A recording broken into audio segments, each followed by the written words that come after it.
Welcome to the EntrePastors podcast on YouTube. This is a show that helps pastors think, act, and thrive as prosperous entrepreneurs.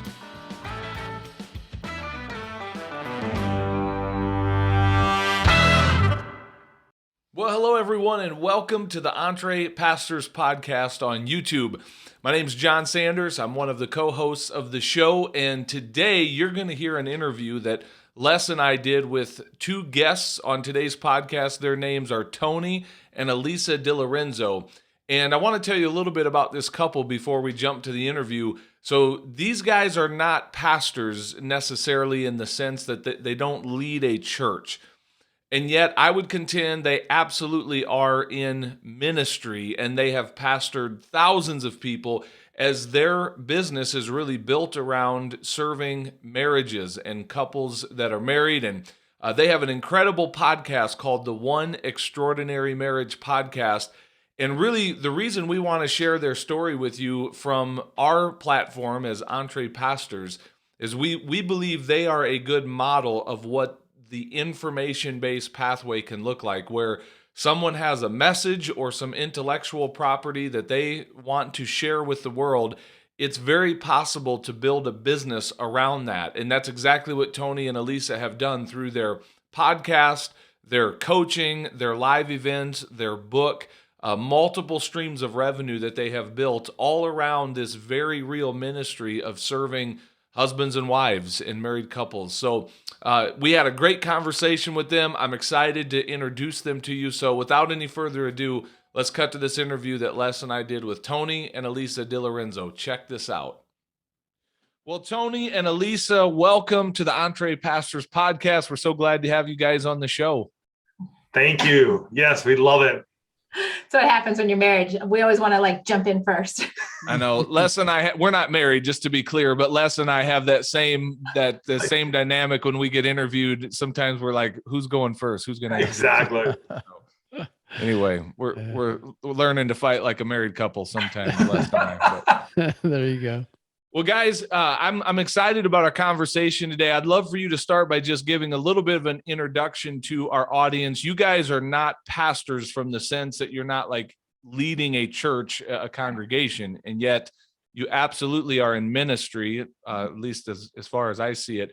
So tell us a little bit about that ministry and just your background, kind of how you guys got to be here doing what you're doing, and we'll go from there. Yeah, so Tony and I have been married for 25 years. Yep. And the first 11, 12, not so great. And because of that, because we found ourselves at the crossroads of looking at divorce, trying to figure out how to do marriage well, we 14 years ago now? 14, yeah. 14 years ago now, embarked on a journey to really study marriage and to learn how to do marriage well. Because when we were at our crossroads, when we were trying to figure out, are we going to stay married? Or are we going to get divorced? We couldn't find resources that actually spoke to who we were. And in 2010, we launched the One Extraordinary Marriage Show. And we've been podcasting worldwide now.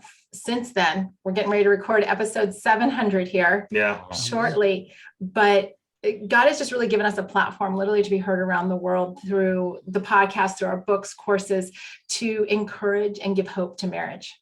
I love that. Tony, you have anything you want to add to that? I would say the one thing that has been interesting in that time frame is that we never felt like this was something we were going to be doing full time. Mm-hmm. It was something that we stepped into. We felt like there was a call on our life to get the word out, to talk about marriage open, honestly, and transparently.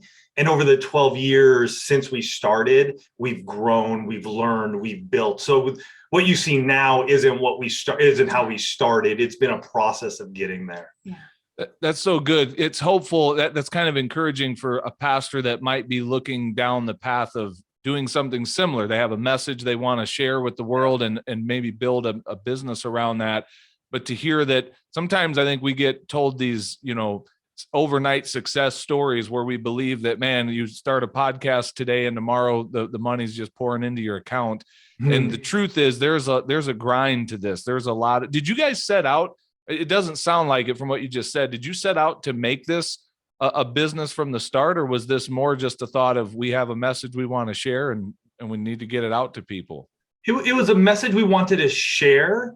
Having been in business, I've run other businesses. Mhm. I was looking at it from a standpoint of how can we touch lives? Mhm. And my thought more than anything was just doing books and digital resources. And it's evolved over time, but it wasn't where it is today. I think it was more like, hey, it would be great if what we're doing, we could pay for, hosting and, Mhm. some of the little things that we had going on, CRM, this sort of thing, email server type of thing. But it never was oh my gosh, we're going to do this. And all of a sudden we have everything down and we know exactly what we want to do. No. I got a lot of questions that are coming to my mind. One is, let's just back up from the marriage standpoint for just a moment. What was it that you found lacking? Because certainly there were other marriage books and resources, but you didn't find those that were like really hitting a target with you guys. So, and I have a point in asking this question that I want to make, but first I want to hear your answer to it. So what was it that you guys were like, man, the world needs this, like, this is what we needed, and we want to help other people get that? Like, what was that thing? I was going to say, and we were in our mid 30s. We had, when all of this started, we had 2 young children, and it felt like at that point in time that all of the advice, all of the instruction, all of the teaching was around, talk to your spouse and go on dates. Mm-hmm. And we didn't know how to talk to one another. There were other things, like we weren't having sex, we weren't, connecting on a lot of different levels. And the idea that we were just going to, suddenly be able to sit down and talk to each other, or even, want to go out on a date, was at that point in time, I mean, that just seemed painful. And back 12 years ago, let's also remember podcasting, podcaster. Those weren't words in our everyday lexicon. It wasn't, people didn't know what a podcast was. And so marriage, especially around the marriage world, and even in the Christian marriage world, unless your pastor talked about it from the pulpit, maybe twice a year during February. February is usually like the relationship series. We're going to talk maybe 2-3 times. Where were you going? Where were you actually listening in to people who were actually going through the trenches, talking openly, honestly, and transparently about what was happening week to week in their marriage? And I think that's where we came from. We were going like, you know what? We just want to share what's happening. This is what's going on with Tony and Alisa. This is how we're dealing with some of these things. These are the skills, the resources that we're using. Check them out yourself. And then we begin to produce those resources ourselves and write the books and courses and things of that nature. I love that, because that's really what I wanted to hear you guys say. A lot of times when someone is struggling with this thought of launching a podcast or, a YouTube channel or writing a book, they might be tempted to think, well, someone's already has something like that. Someone's already made content around that. And I often challenge them, yeah, but you haven't, like, the world hasn't heard your voice. Yeah. And again, like, there were things from your story that you guys felt and saw, like, this is a need. There's a need in the market, and the world needed what you had to say about it. They needed to hear it from your perspective and the resources that you created. So I hope our pastors and others listening to this will hear a word of encouragement in that even if there's a few other resources out there, or even if you're not the first to the market, the world still doesn't have your voice on that subject, and there's value to be gained there. So as you guys are building out this platform, I'd love to hear just some of the nuts and bolts of, like, I geek out on some of this stuff. Like, how long did it take you to really start getting a following? Maybe if you don't mind, tell us, like, give us a snapshot of where you are today. Okay. And then back up. And I'd love to hear, like, when did you start to realize this could become more than just paying for the machinery to keep it going? Like, this could actually become a profitable business for us. Tell the story, if you don't mind. Yeah. So today, so we'll go last year, just because we know those numbers for sure. We've been podcasting now since 2010, every week. And last year we did 2.5 million downloads for the entire year. Wow. That typically we're doing anywhere from 200 to 300,000 downloads a month now. Pre-COVID, we were looking at 350 to 400,000 downloads. And I think we're still trying to figure some things out. People are still at home. They're not listening as much because they're not driving. But they're getting our resources in other ways. So that's where we are now with just the podcast.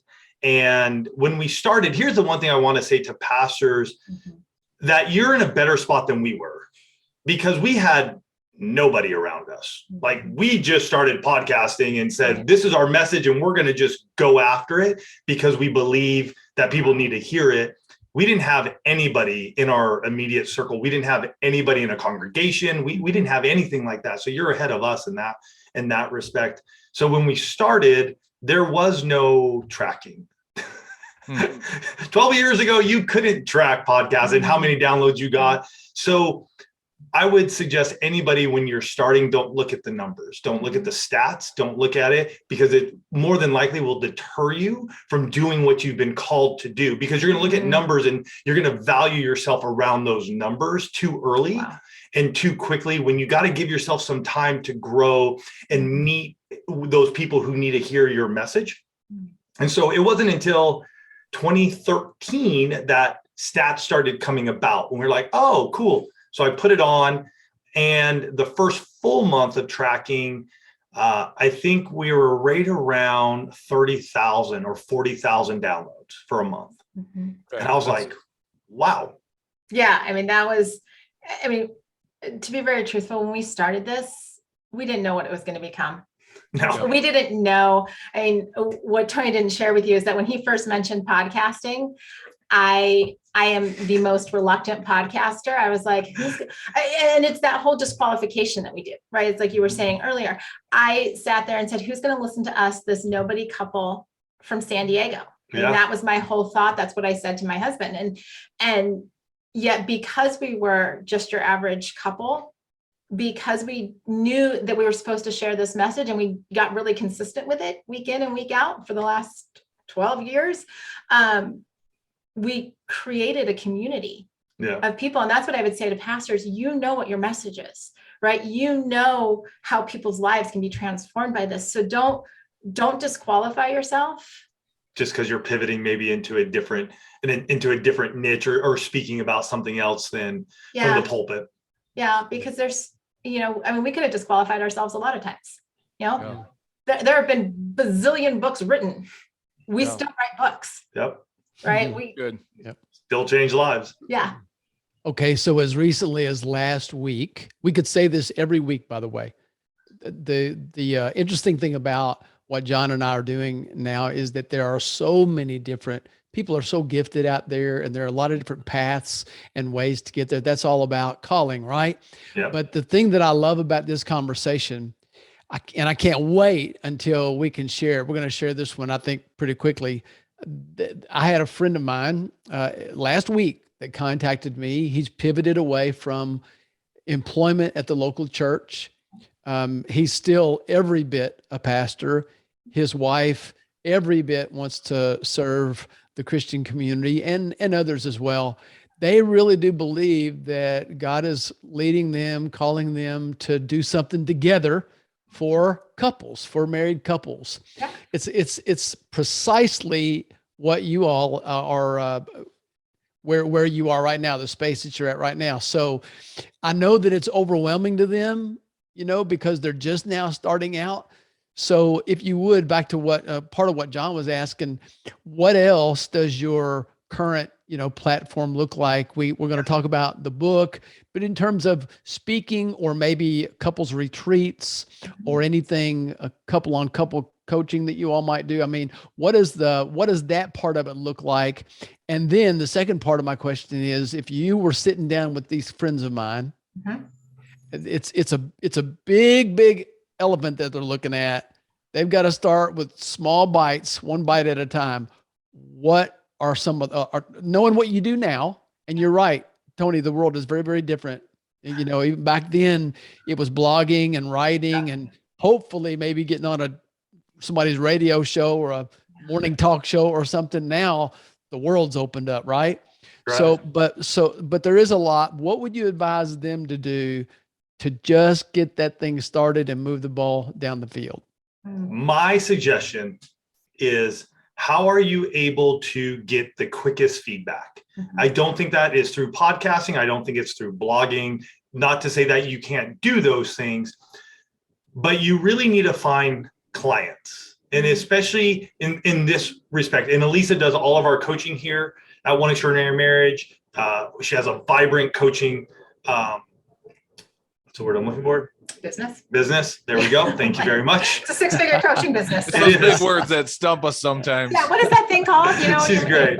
But that is vibrant. It's alive. And over the last 9 years, she has coached somewhere in the vicinity of like 400 plus couples. And that has allowed us to keep things moving forward because we're hearing what couples are saying, but it's also learning, like, how do we serve our community? How do we serve marriages? But making sure that those who are coming in and getting coaching, there's an exchange. This isn't free. This isn't, like, we know lives get transformed. And so we had to work through that. So where can you serve people quickly and do that?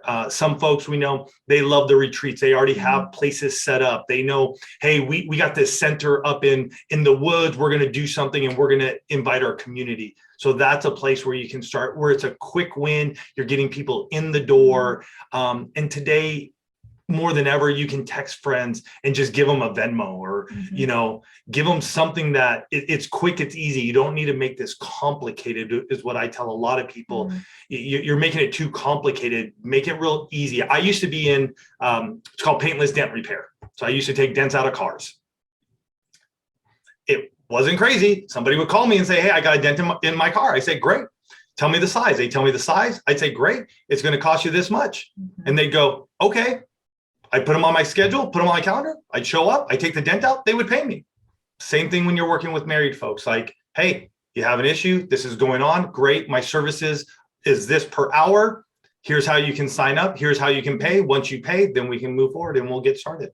Yeah. Good.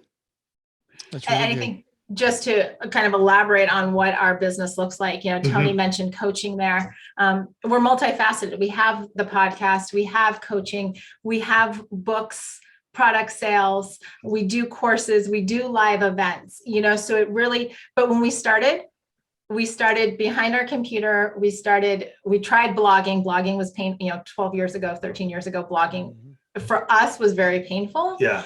We couldn't convey a lot of the nuance of what was going on in marriage through the written word. And that's why we went to podcasting, because we could have a conversation once a week. And we wrote our first book.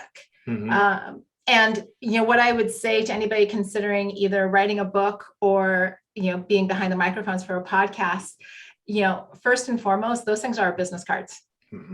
Yes. Do we make money off of them? We do. But more importantly, when I meet somebody and they're like, oh, tell me what you do. I say, well, here, what's your favorite podcast player? Listen to me.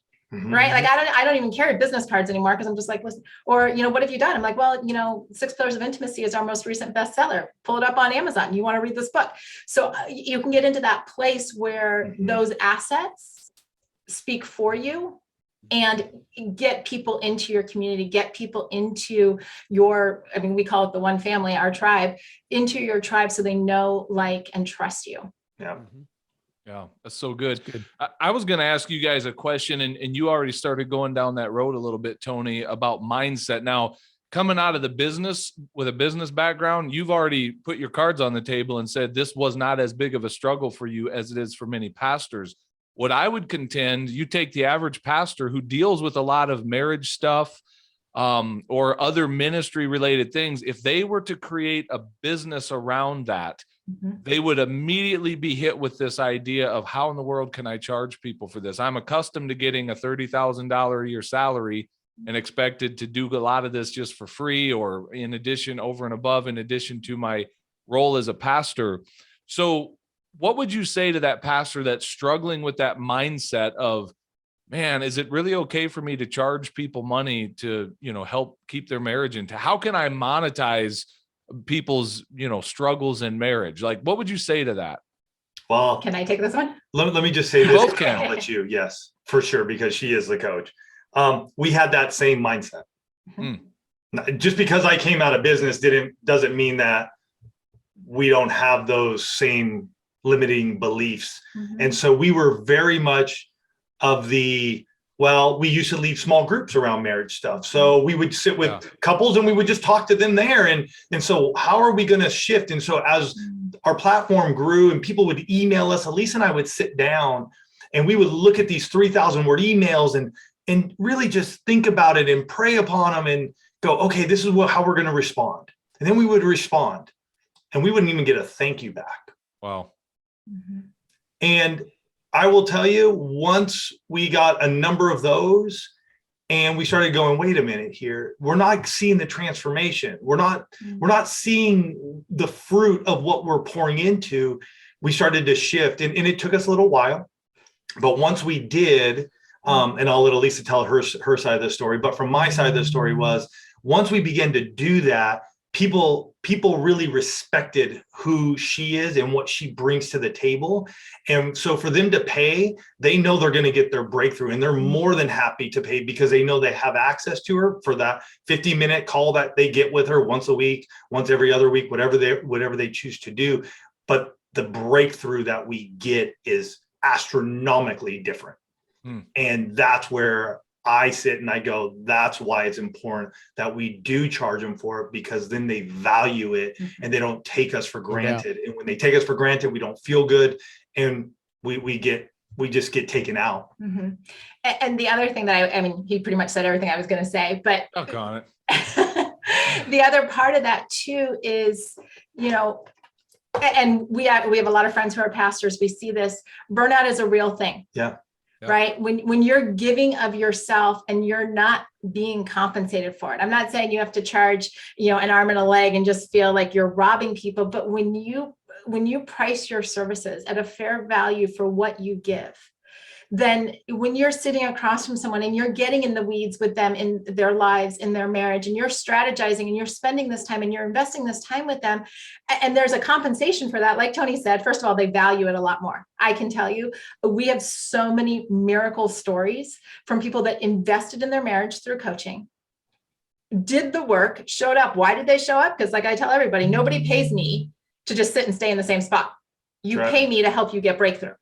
Right. And because of that, they're invested in that. And so when they get the breakthrough and I can virtually high five them because I do everything on Zoom, then they feel really good. I feel really good. And I'm so energized about what I do.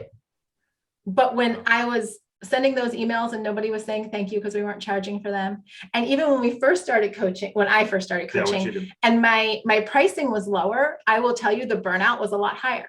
Mm-hmm. And we had to find what that equilibrium was for me specifically when it came to coaching. Mm-hmm. But now the coaching business or the coaching aspect of our business is a 6-figure income stream for us. I love that. And my clients are super happy. They're getting the breakthrough and I'm super happy. But here's the thing. People will work with what they value. Yep. Yeah. And they value, if you start putting your money there, people will value that. Yep, 100%. And Tony, I'm glad you shared that about that you did struggle initially, because what I heard you say right before that is when you were taking dents out of cars, you had no problem saying this is my fee for that service. And yet when it comes to this intangible thing about helping couples not in their marriage and divorce, now it's like, how can I charge for that? And that's where so many pastors are. Like we have no problem paying our mechanic to fix our transmission, but somehow we put saving a marriage as less valuable than that, or we struggle to charge what we're worth to serve people. So I'm glad you guys are just sharing openly about the mindset, because it's a common struggle, I think, especially for those of us in ministry as pastors. We've been very much conditioned with our mindset around money that, I need to learn to not have much of that money stuff and just give. And I think it's part of why we see pastors burning out by the thousands every month and leaving ministry. It's not only a money issue, but it's part of it. Like they're struggling financially and they have nothing left to give. So I'm grateful to you guys for sharing that. Yeah. So, and that was probably a slow burn, right? I mean, I would imagine that there was a gradual, you all got a little more comfortable as it began to grow. So was there something though? Was there a relationship or a breakthrough or book that seemed to just do better than other, or a retreat or an event or a coaching relationship or a mastermind group? Was there something that helped you sort of, that was a tipping point for the business side of it, to where you said, you know what, man, this thing's it can work?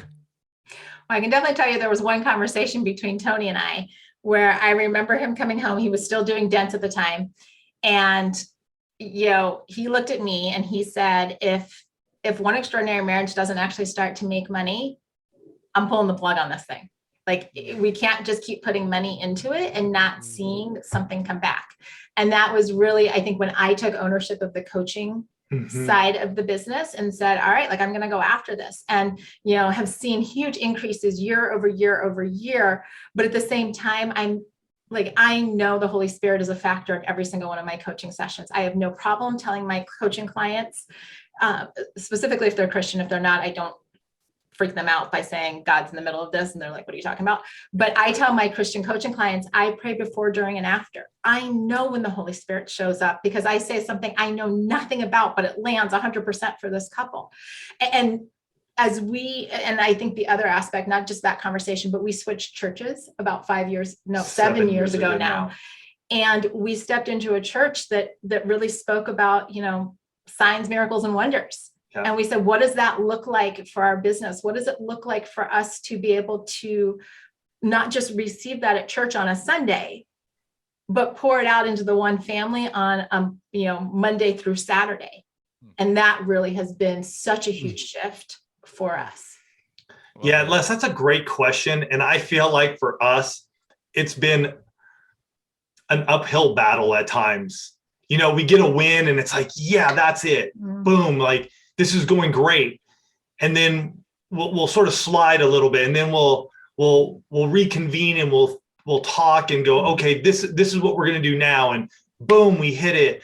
And we're growing. And then you take something like COVID hits, and we are really getting in our stride with conferences and going out to churches and holding those. And then that got all shut down. And I had sold my other business right before that all happened. And so I would love to say there was just this one thing, but it's been multiple things. It's been multiple books. It's been listening to multiple podcasts. It's reading books at different times that just hit us and go, okay, how do we do this here? And I have no qualm telling anybody that, hey, if this is your passion and right now you have to run a full-time thing to get this thing going, there's no harm, there's no foul. I mean, I ran my other business for 9 years. We've been doing this for 12. I ran that business for 9 years as we were getting One Extraordinary Marriage to a point where we felt like we could just together go, it's enough for the other business and let's go. And even that was scary. I don't know if y'all know Nick Pavlidis. Nick is my ghostwriting coach as well as a good friend. And Nick's way of saying that is, man, don't kill the golden goose until you have another golden goose. So it's 100%. Okay. Keep that thing alive. Yes, absolutely. And it takes a lot of juggling when you're doing both. Our kids were younger when we were doing both, watching the tension between, the Dent Dude and One Extraordinary Marriage and what does that look like? But being in this place of saying, how do we do this as a team and not just have it fall solely on one person's shoulders? Yeah. Oh. Another question. I want to ask you guys about your book, but I have another question before I go there about coaching. Because again, we have some in EntrePastors, we have different pathways that we kind of encourage pastors to consider going down. One is what we call the information-based path, which is kind of what you guys are doing. It's taking your intellectual knowledge, and there's multiple ways you can leverage that. And we've mentioned so many of them here through a podcast or blogging or a book or courses or live events. Coaching. I want to talk to you about coaching, Alisa, specifically. How did you become a coach? How did you navigate that? Because I heard you say at the beginning of this conversation years ago, you guys were just an ordinary couple. You weren't coaching anybody. So how did you become a coach? How do you get started in that? And how have you become a great coach over the years? So it originally started because we were getting all these emails in and we didn't know what to do with them. right? People would hear us tell our story and they would send us an email talking about their story. And inevitably the last line would be help, or what would you advise, or tell me what to do. And I'm like, well, I know what in my brain, I'm thinking, I know what I would tell you to do. And then we got to the point where we're like, well, what happens if we actually just share, here's what we would do. And we were already doing it on the podcast. So it was stepping into this place of saying, could we send an email back? Like, when we do this. And so we started responding first and foremost, just to the emails as they came in. And then people are like, well, can I talk to you? I'm like, what does that mean? What do you know? Yeah. And I actually did go and get certified as a life coach, because I was like, even though I had a psychology degree, my undergraduate is psychology, it was one of those things where I was making the decision. I'm like, if I'm going to do this, I want to actually have some knowledge on best practices and that type of thing. And it's been about 9 years now. 9 years. 9 years. And, Les, like you were saying, there's been this confidence that has grown. For me over the years, at first I would literally, if somebody said, yeah, I just want to coach with you, I'd be like, great, let's coach and, let's do it. But over the years, we've developed an application, which has been tremendously successful. And I actually, I share with everyone, if you want to coach, have an application on the front end. One, it's going to weed out all the people that will not take time to fill out an application. Yeah, right. That's good. Two, it's going to give you insights in, our application specifically asks about what the current situation is, what they've tried, what's worked and what hasn't. Why? Because I want to know where we're starting from. Yep. And then I also get sometimes it just weeds people out. I look and see what some of the marriage situations are that they're presenting. And, if we've got deep addiction, if we've got deep trauma, that's not my wheelhouse. And so that allows me to say, you know what, here, a lot of times I'm actually referring back to, who's in the local community. Because I know that these folks are going to need people that they can see face to face. We're heard in 150 countries. I do everything on Zoom. I was Zooming before Zoom was Zoom. Can I say one thing though, too? Again, if you're a pastor and you've already been doing this sort of thing, like you've already been talking to people, you've already had people across the desk from you sharing their marriage, what's going on, the struggles, pornography, whatever it may be. Because some of you may be like, man, I really want to go after this pornography thing. And so you may really just want to hone in on men and working with them and putting them in a group or something. You've already had these conversations. This is all the stuff that we had to learn. Yeah. We didn't have this training. We didn't start a church and go through this. This was our training ground. So what's taken us 9 years would probably take you about a year. That's good. That's encouraging, because when I hired a coach back in 2019, that's exactly what he said to me is, John, you've been coaching people for years. You just haven't been getting paid very well for it. You're getting paid like a pastor. I can show you how to build a business around that skill of coaching, because I had people reaching out from all over to ask questions and get insight and clarity, and it's called coaching. So I didn't realize I was a coach. I thought I was a pastor. So I feel like for many pastors, like you said, they have a very natural skill set and experience that has built up over the years that could easily be leveraged and pivoted just a little bit to go down this road and serve people in that capacity. So it's something we talk about a lot in our community is coaching as a business. That's awesome. So let's talk about the book real quick. Tony, you sent me a copy of this, Six Pillars of Intimacy. I read it. I loved it. How long ago did you guys write the book? Tell us a little bit about it and where we can get it. All right. So we released the book in November of 2021. Yeah. It's our 6th book. It is by far our cornerstone book. It's taken us 12 years to get to this place where we really felt like this is a book that marriages need. And it's our desire to really see marriages be a team. And so we wrote the book. It was published, like I said, in November. If you want to get it, please do sixpillarsofintimacy.com. That'll just take you to Amazon. Grab whatever version you want, edition you want there. But it started in 2020, right? Yeah, 2020 in the middle of COVID. Yep. Our church here in San Diego actually said, you know what, we need to pour into marriages. Doesn't matter that we're on lockdown, our marriages still need support. And so they chose to do a one-day event and invited us to speak. And prior to that, we've been known, if you look at our collection of shows, if any of you go and take a look at all the podcasts, we do talk about sex a lot. Yeah. We had been known for talking about sex. But as we were all in the middle of COVID, Tony says that it's not just about sex right now. Like we actually have to change up what we're talking about because the couples, our friends, need so much more right now. Yeah. And so what we did is we gave this 30-minute presentation. We actually called it the Power Six when we presented it. And I happened to have one slide and it had 6 pillars and it had just like a triangle as a rooftop. And I remember just getting off the stage and our campus pastors turned to us and they're like, wow, we have some pillars we need to work on. And I was like, pillars, what pillars? Went into the lobby during a break. People were like, those pillars were amazing. We have pillars we got to work on. And it didn't hit us until the next day that I was like, oh, they're talking about the pillars on that image. Mm-hmm. And these are just things that happen as you start diving into different areas, things start to show up. And so we're like, wow, 6 pillars of intimacy. It's available. There's nobody searching this. It's like, it's a big blue ocean. And we started there and we started sharing it with the one family. Mm-hmm. We started changing our talk because everybody would come up to us and say, well, I want more intimacy, mainly guys. And I would be like, so you want more sex? What, like there's different intimacies. And we just started diving into it.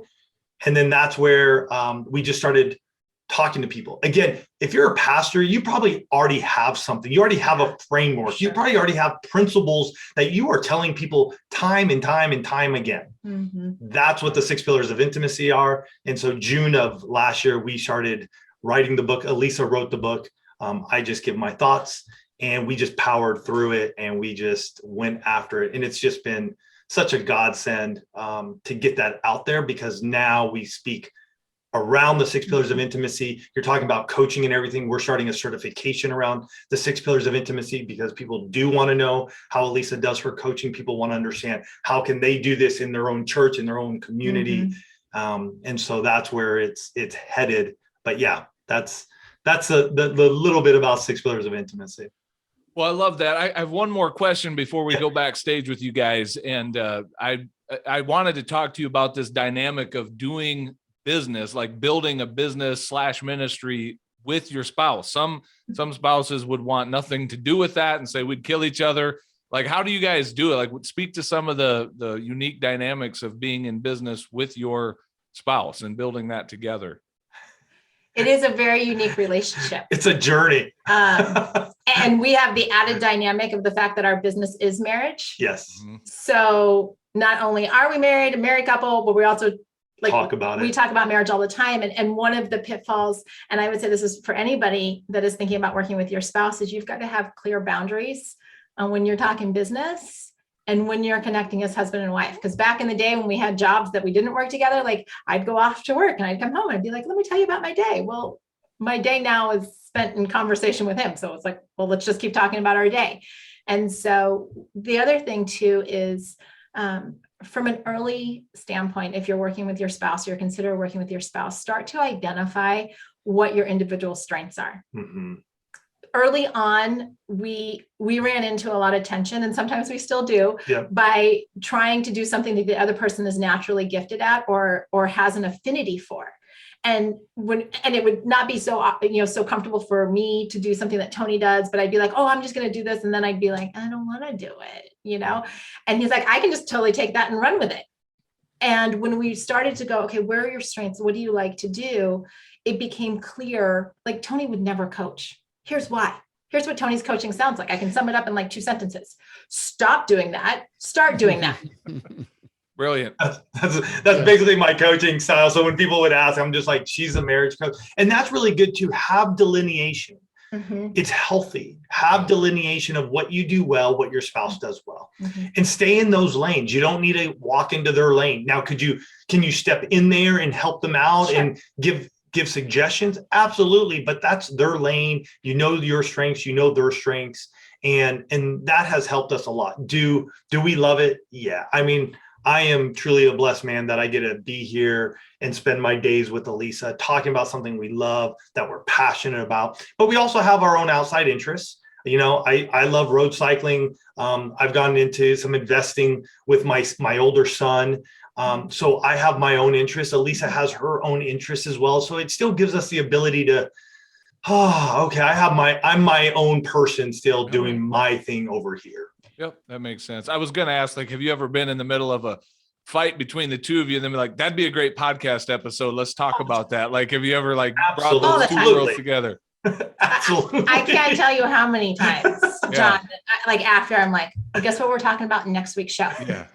We're talking about you and your problems. That's what we're talking about next week. What just happened. Yes. But that's, I mean, partly, you know, if pastors are thinking about going into it, like you start when you're coaching and working with people, you start to get into this place where you can see, how can I make that be something I can share with my audience? Because if I'm experiencing it, well, nobody exists in a vacuum. If you're experiencing something, likely whatever you're teaching around, whatever your community is, they're experiencing, but they need to hear it again from your voice, from your perspective. Yeah, that's good. That's great. Yeah. So if people wanted to connect with you guys and your podcast, what's the best way for them to find you online and connect? Yeah, best way to connect with us, go to oneextraordinarymarriage.com. You'll find everything there, from the show to multiple articles. You'll find the 6 pillars of intimacy, other books, products, and everything else that we're doing. Fantastic. Well, we'll link to that in the show notes of this episode. All right, here's the backstage. I'll set it up, and then you guys can tell me if you want to answer this. Don't answer it on this side, out on the front stage. We'll wait till we get to the backstage. But I noticed you guys, we have a mutual connection in Dan Miller. And yes. If you know who Dan Miller, if you know, right? Dan Miller has been a huge influence in my life and in Les's life. And I know recently you guys connected with him and had a coaching conversation. I'm not asking you to reveal like details of that, but what I'm going to ask you to speak to backstage is how you got to where you are from a standpoint of having other people like Dan, and I'm sure countless others, pour into you to get to where you are. I know in our American rugged individualism, we like to idealize this, solopreneur that made it all on his own, pulled himself up by his bootstraps. But the truth is, people who are succeeding in their arena did not get there on their own. They had people help them and speak into that. So I'm going to maybe ask you, you can share as much as you want about your time with Dan, but maybe just talk about the people that have coached you along the way. Does that sound like something you guys would be willing to talk about backstage with us? Absolutely. Yeah, absolutely. 100%. Cool. All right. Well, guys, it's been a pleasure having you on the show. Thank you for your time. Love the work that you're doing in the world. And I can't wait to talk to you again soon. Thanks, y'all. Thank you. Well, hey, thanks for watching this episode of the EntrePastors podcast.